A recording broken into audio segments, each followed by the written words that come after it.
We don't, necessarily think, oh, she's a female driver. We just think she's a really fast driver. And over the last 5 decades that I've been around racing, over time, the number of female participants has continued to grow. Names like Janet Guthrie and Lynn St. James were rare in the early days of the sport. Someone like Lynn St. James has won in IMSA many times. She has done an incredible amount of work to develop opportunities for women in this sport. It's great to aspire to be in the driver role, but I think one thing that's important to let people know is that it's equally as important to be a female engineer or to be a female crew member or to be a female track worker. I think there's all sorts of opportunities at the racetrack, and depending on whatever your interest is, there's a job and there's a spot for you. So I think it's about showing up, working hard, and showing people that you're passionate about being at the racetrack.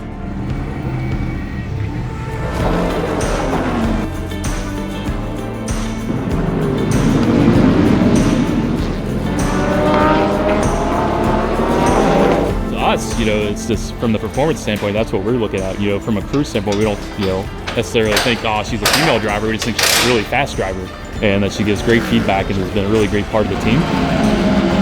It's really cool just to see the youth and all the female driver attention that she gets too. It's definitely a good role model for all up-and-coming female drivers. Yeah, I think in a sense there's a little bit more eyeballs on me for that reason alone, but not feeling any pressure about it. If anything, feeling quite a bit of pride that we can get out there and we can show people that we're able to hang as well. I mean, this event means everything as a driver. It's one of the marquee IMSA races, and frankly, it's one of the bigger endurance races around the world. You've got big name drivers from all over the world coming in, and it's the way we kick off our IMSA season. I think this is a race of grit and determination, and kind of knowing when to pull back and keep a reasonable pace, and then also knowing when to turn around and push. And so I think you get a little bit of everything. There's a lot of strategy that comes into this, a lot of keeping it clean, especially in the earlier hours of the race, and just waiting for your turn at the end and see if you can fight for the win. I actually like to pride myself on typically keeping things clean and keeping a level head in the earlier hours. That's my job, is doing the heavy lifting in the beginning of the race.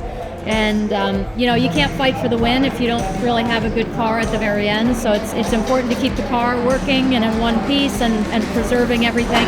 You don't want to be taking the curbs too aggressively in the early hours of the race. You want to be saving the floor for the guys to fight at the end. So it's just about kind of a push and a pull and doing what the team says, listening very intently, and just understanding what your role is. It was my very first Rolex 24. We finished 4th, and it's interesting because through the night we were down a couple laps and the flags fell in our favor, and we were able to get back on the lead lap, and we were actually fighting for the win at the end. So one thing the fans maybe don't realize is just that it's very challenging even to be there at the end and to finish the race and cross start-finish line. In IMSA, some of our best of the best in so many areas are females, from manufacturer representatives that are dictating programs. There are females in leadership positions. I have an opportunity to work with a staff that is very diverse, and many women are in leadership positions. So over time, this sport has become the most diverse, I would say, by male and female, and certainly represented by individuals from countries all over the world.